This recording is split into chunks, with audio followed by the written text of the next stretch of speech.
Je suis le docteur Abdoulaye Diop, je suis gynécologue obstétricien et je suis le médecin-chef de la clinique Nest et partenaire de Happy Afrique.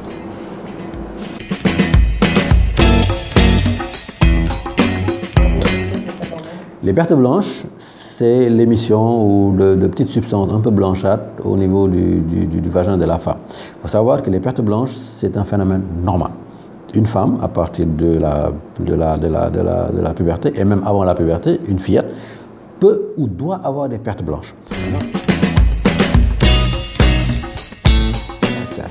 Elles sont blanches. Elles ne sont pas censées être jaunes, bleues, marron, ovales, etc. Deuxièmement, il n'y en a pas beaucoup. On a des pertes blanches un peu à l'arrivée des règles, à la veille de l'arrivée des règles, ou bien après la fin de la période féconde habituellement. Troisièmement, ces pertes blanches ne doivent pas gratter. Si des pertes blanches grattent, ça veut dire qu'il y a un problème, c'est probablement des champignons. Quatrièmement, ces pertes blanches ne doivent pas avoir une odeur désagréable. Si les pertes blanches ont une odeur de poisson pourri, par exemple, ça traduit une infection due à certaines bactéries. Et enfin, les pertes blanches ne doivent pas être accompagnées de douleurs. Si on a des pertes blanches et en même temps on a des douleurs pendant les rapports sexuels ou spontanément, ou bien lorsqu'on urine, ça va probablement dire aussi qu'il y a une infection.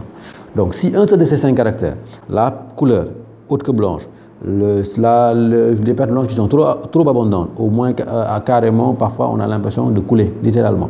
Ou bien si les pertes blanches grattent, ou bien si les pertes blanches ont une odeur, ou bien si les pertes blanches sont accompagnées de douleurs, on peut considérer que c'est des pertes blanches qui sont pathologiques. Et habituellement, s'il s'agit d'une infection.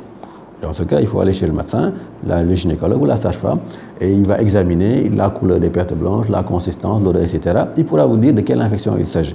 Si besoin est, on peut faire une analyse qu'on appelle un prélèvement vaginal pour savoir exactement de quel germe il s'agit, de quel microbe il s'agit, pour pouvoir le traiter. Maintenant, il faut savoir que, puisque des pertes blanches en avoir, c'est normal, il ne faut pas faire de toilette intime tous les jours.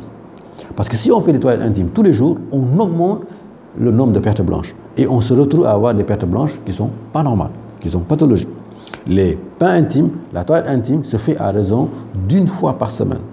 De préférence avec du savon ordinaire, n'est-ce pas? En restant à l'extérieur, on ne met pas le doigt ou la main à l'intérieur du vagin, n'est-ce pas? Et si on utilise un savon, un gel intime, il faut diluer le gel intime. On ne l'utilise pas pur. Si on fait des bains intimes plus d'une fois par semaine, ou bien si on utilise un savon trop pur, ou bien si on met le doigt à l'intérieur pour faire des savons intimes, on déséquilibre la flore. La flore, c'est des microbes de bonne qualité qui sont à l'intérieur du vagin et qui protègent le vagin contre les infections.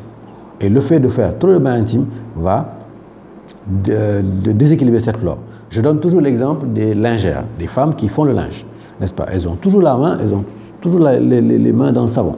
Donc en théorie, elles sont censées avoir les mains les plus propres qui existent, parce qu'elles ont toujours des mains dans le savon. Alors que c'est le contraire. Les femmes qui font le linge, quand on regarde leurs mains, on voit que leurs mains sont totalement desquamées. Totalement desquamées, avec des petites choses blanchâtres là. Ben, pour le vagin, c'est la même chose. Lorsqu'on lave le vagin trop souvent, on va avoir le vagin qui va être totalement desquamé, et c'est la porte d'entrée pour les mauvais microbes et donner des pertes blanches pathologiques. Autre situation qui donne des pertes blanches pathologiques, c'est le fait de mettre ses culottes dans les toilettes. Quand on a des culottes, un slip, il faut mettre ça au soleil après les avoir lavées. Si la configuration de votre maison ne vous permet pas de mettre vos culottes au soleil, il faut les repasser. Donc pour les repasser, il faut que les culottes soient en coton. Donc de préférence, il faut porter des culottes en coton et éviter des culottes en nylon ou dans d'autres substances. Bon, de temps en temps, en porter, c'est pas méchant, mais porter trop souvent du nylon, trop souvent du satin, trop souvent de la dentelle, ça pose problème. Troisièmement, il faut éviter de porter trop souvent des strings. La configuration même des strings fait que c'est des sortes de culottes qui ont un peu tendance à créer des infections. Et enfin, il faut éviter de porter trop d'habits en même temps. Genre porter un slip, mettre des bas, mettre un pantalon dessus, ça favorise un peu une chaleur locale qui est propice à la macération et donc à la survenue d'une infection. Donc en résumé, ce qu'il faut retenir, c'est que des pertes blanches sont cette blanche, il n'y en a pas beaucoup, ça ne gratte pas, il n'y a pas d'odeur et il n'y a pas de douleur. Si un seul de ces 5 caractères change, on peut dire que ce sont des pertes blanches pathologiques et il faut aller voir un médecin.